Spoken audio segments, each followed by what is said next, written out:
महीनों के अंदर दोबारा इंतखाबात की उम्मीद है। उम्मीद की जा रही है कि सुप्रीम कोर्ट के लगाए हुए वक्त की पाबंदी के तहत असेंबली के इंतखाबात जम्मू कश्मीर में किए जाएंगे। इन सब चीज़ों को जहन में रखते हुए नेशनल कॉन्फ्रेंस के सदर जनाब फारूक साहब ने वर्किंग कमेटी की मीटिंग बुलाई। 2 दिन का ये इजलास रहा। हमें सदर मोहतरम के तरफ से ये हिदायत दी गई थी कि हम मौजूदा सियासी सूरत हाल, नेशनल कॉन्फ्रेंस ऑर्गेनाइजेशन को और ज़्यादा मजबूत करने के तरीके और आने वाले इंतखाबात की तैयारी, इन सब चीज़ों को लेके हम अपनी बात सामने रखें। तमाम जो साथी इस मीटिंग में बुलाए गए थे उन्होंने अपने बातें रखी। मौजूदा हालात के बारे में हर एक नेशनल कॉन्फ्रेंस के वर्किंग कमेटी के जो ऑनरेबल मेंबर हैं उन्होंने खासकर जो जम्मू कश्मीर में अभी हालात बने हुए हैं उनके बारे में खदशात का इजहार किया।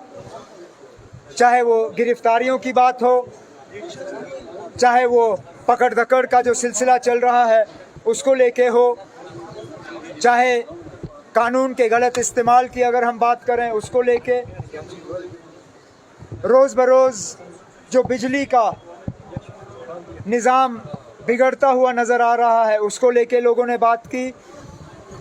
बिजली की फ़ीस दिन ब दिन जो बढ़ाई जा रही है उसको लेके नाराज़गी का इज़हार हुआ। राशन की किल्लत, राशन की कीमतें, जिस तरह जम्मू कश्मीर को हर लिहाज से धकेला जा रहा है और सताया जा रहा है, इन सब चीज़ों को लेके नेशनल कॉन्फ्रेंस के वर्किंग कमेटी के मेंबरों ने अपनी बात जो है सदर मोहतरम के सामने रखी।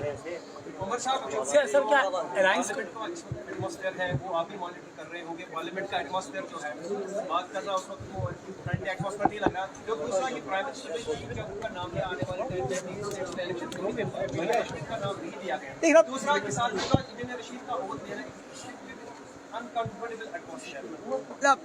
जहाँ तक ओथ लेने की बात है ये अदालत का फैसला होता है, मैं इसमें कुछ नहीं कह सकता।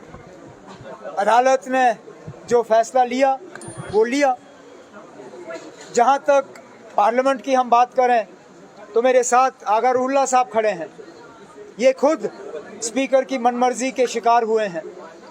खुद इनकी जो स्पीकर साहब के इलेक्शन के बाद तकरीर हुई उसमें से एक हिस्सा जो है काट दिया गया था क्योंकि स्पीकर साहब इनकी बातों से खुश नहीं थे। इसी तरह लीडर ऑफ द ऑपोजिशन की तकरीर का हिस्सा बीजेपी के कहने के बाद कटवाना, ये अपने आप में एक अच्छी बात नहीं है।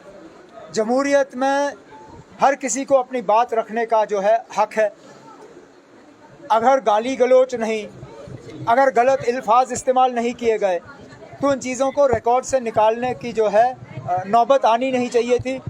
लेकिन बीजेपी को अब कौन याद दिलाए कि 400 की तो उन्होंने बात की लेकिन 240 भी पार नहीं हुआ। बीजेपी को कुछ हद तक अपना रवैया बदलना चाहिए। वो इस अंदाज से बात करते हैं जैसे कि उनके 400 मेंबर पार्लियामेंट में हैं, उनके 240 हैं और 240 से आगे उनकी गाड़ी गई नहीं।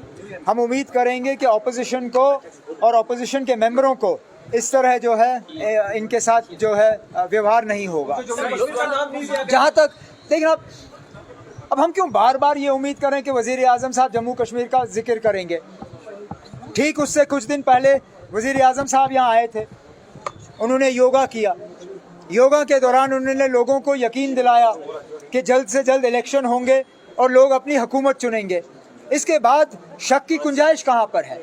इलेक्शन कमीशन ने अपनी तैयारियाँ शुरू की हैं। इलेक्शन कमीशन ने खुद कहा है कि वो इलेक्शन यहाँ जल्द से जल्द कराएंगे।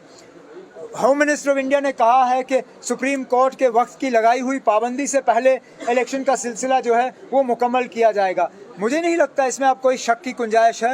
इलेक्शन होंगे, हम उन इलेक्शनों के लिए तैयार हैं। उमर साहब, जो मीटिंग हुई क्या उसमें ये कुछ कंक्लूजन आया कि इंडिया अलायंस पार्टनर्स के साथ असेंबली इलेक्शन आप लड़ेंगे?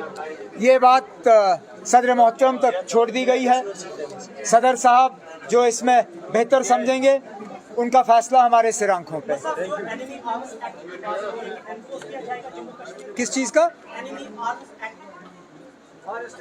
देखना, दिल्ली जो भी फैसला करे, हम तो इंतजार कर रहे हैं। यहाँ इलेक्शन होंगे, स्टेटहुड हमें रिस्टोर होगा, उसके बाद जो भी फैसले होंगे हमारे लिए वो हम खुद ले लेंगे। ये फैसले हमारे ऊपर ठोसे नहीं जाएंगे। अग्निवीर स्कीम भी एक कंटेस्टेड इशू इस वक्त बना हुआ है। अग्निवीर ये तो एक पुराना इशू है, इसके खिलाफ बीजेपी को पहले ही वोट पड़े। बीजेपी की हार की एक बड़ी वजह ये रही कि अग्निवीर को लेके उन इलाकों में जहां सबसे ज़्यादा लोग आर्म फोर्सेस की तरफ जाते हैं, उन्होंने इस अग्निवीर को कबूल नहीं किया है। बीजेपी को लोगों का जो मैंडेट है वो मानना चाहिए और अग्निवीर स्कीम को कैंसिल करके इसके जगह में कुछ और लाना चाहिए। पढ़ा नहीं है, सुनी सुनाई जो इंजीनियर की पार्टी की तरफ से कि राहुल गांधी मुसलमानों की नुमाइंदगी अभी तक नहीं कर पाए। सॉरी, किसने कहा ये? मैं कुछ नहीं कह सकता हूँ अब इसमें। मैंने ऐसा बयान देखा नहीं। मैंने इसका जवाब दे दिया। चलें।